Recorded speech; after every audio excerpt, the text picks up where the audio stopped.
Good morning dear students. प्यारे बच्चों, अभी तक हमने जाना कि वस्तुओं को रगड़ने से वो आवेशित हो जाती हैं और इन वस्तुओं को हम आवेशित वस्तुएं कहते हैं। आप विभिन्न वस्तुओं को विभिन्न पदार्थों से रगड़कर उन्हें आवेशित कर सकते हैं। We can charge objects by rubbing them with different materials।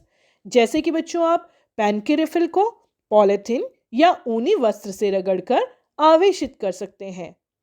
वैसे ही गुब्बारे को आप पॉलिथीन, ऊनी वस्त्र या फिर ड्राई हेयर्स यानी कि शुष्क बालों से आवेशित कर सकते हैं। और बच्चों, जहां इस प्रक्रिया में पेन या गुब्बारे आवेशित होते हैं, वहीं पॉलिथीन, ऊनी वस्त्र या फिर सूखे बाल भी आवेशित हो जाते हैं। अब हम बात करते हैं कि आवेश होते कितने प्रकार के हैं। देखिए बच्चों, ये बात तो क्लियर है कि जब ऑब्जेक्ट्स आपस में रब करते हैं तो वे आवेशित हो जाते हैं, पर ये आवेश होते कितने प्रकार के हैं? How many types of charges are there? बच्चों, चार्जेस दो तरह के होते हैं। Charges are of two types.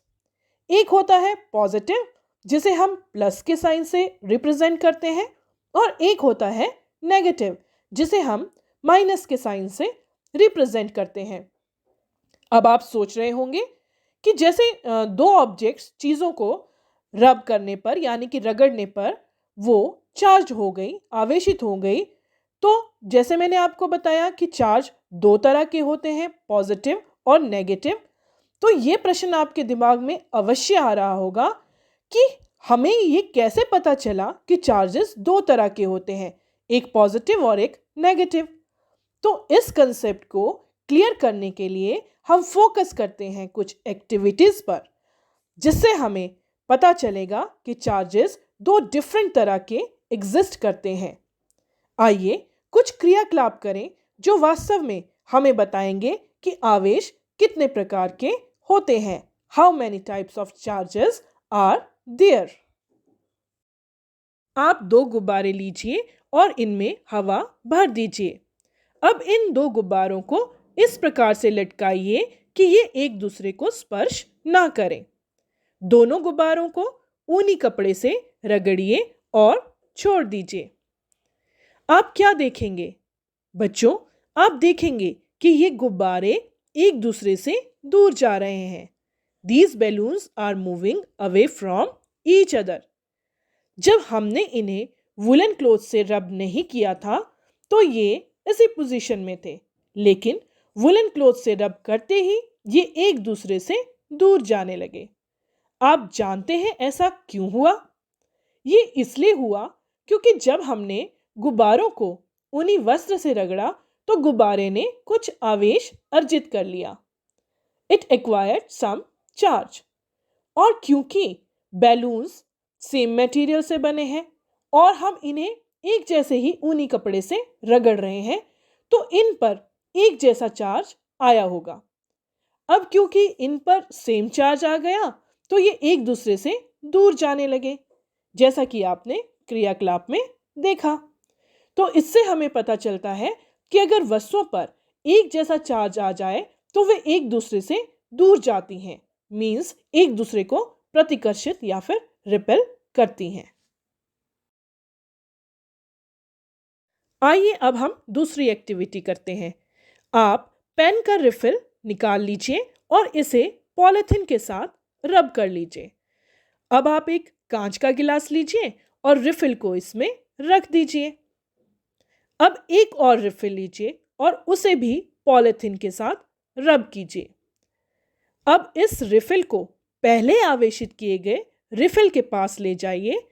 बच्चों, हम देखेंगे कि रिफिल में थोड़ी मूवमेंट होती है और ये दोनों आपस से दूर जाने लगते हैं।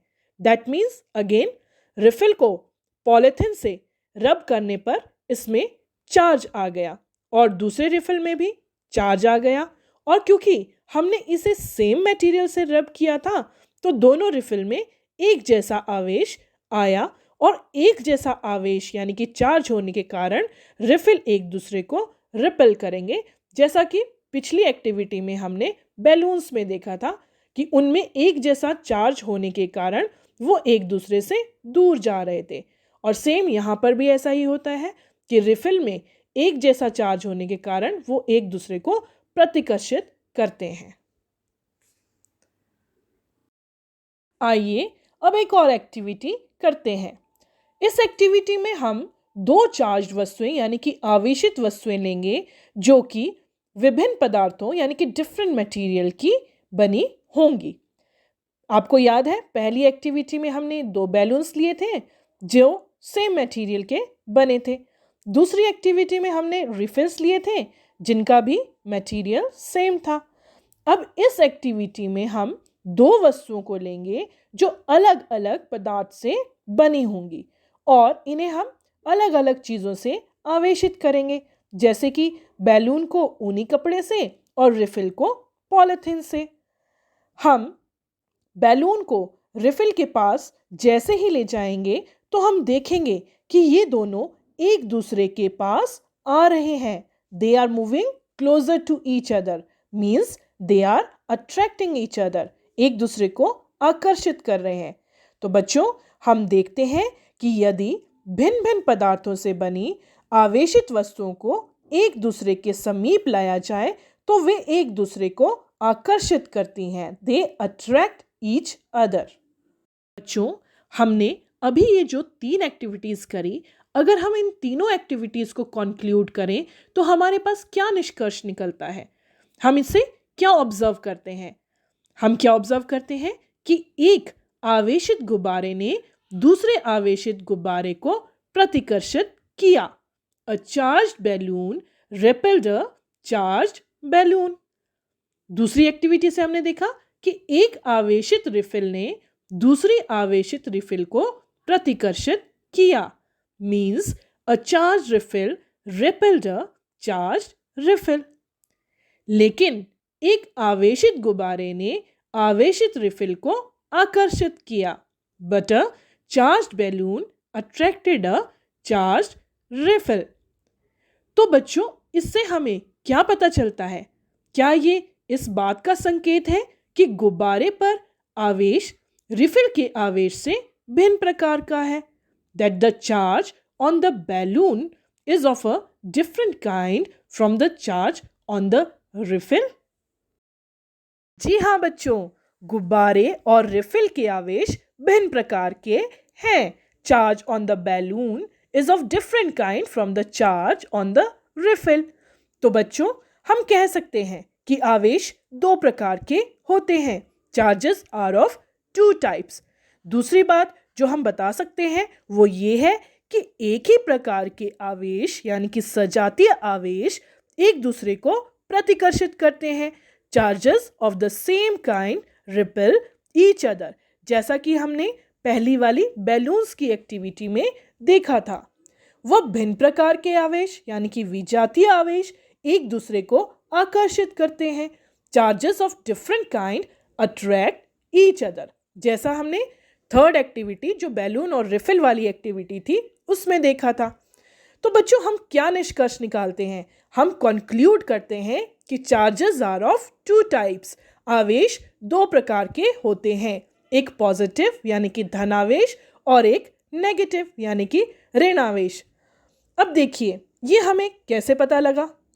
चार्जेस यानी कि आवेश दो प्रकार के होते हैं, ये तो हमें इन एक्टिविटीज से पता चल गया, लेकिन वो पॉजिटिव और नेगेटिव होते हैं वो हमें कैसे पता चलेगा?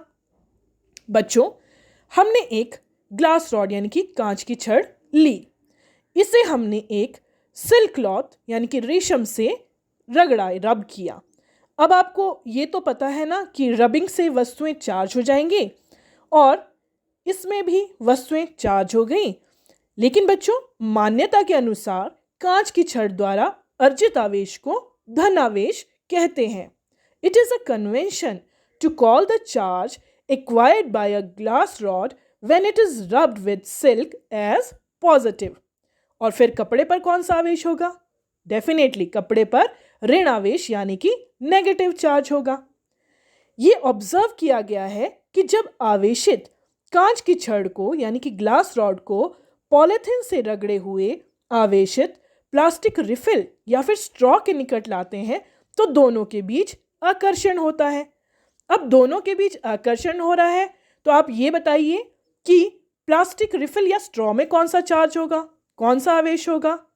बिल्कुल ठीक, जी हाँ, प्लास्टिक स्ट्रॉ में नेगेटिव चार्ज होगा, क्योंकि कांच की छड़ हमें पता है उसमें तो धन आवेश होता है।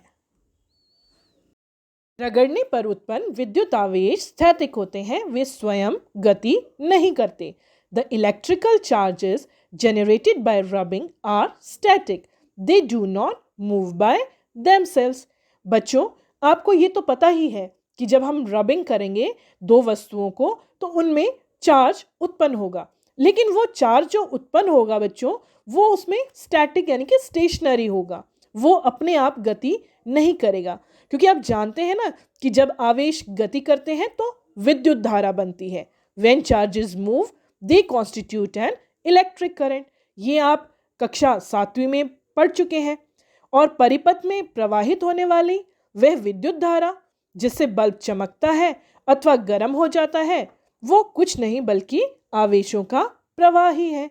The current in a circuit which makes a bulb glow और the current that makes a wire hot is nothing but a motion of charges.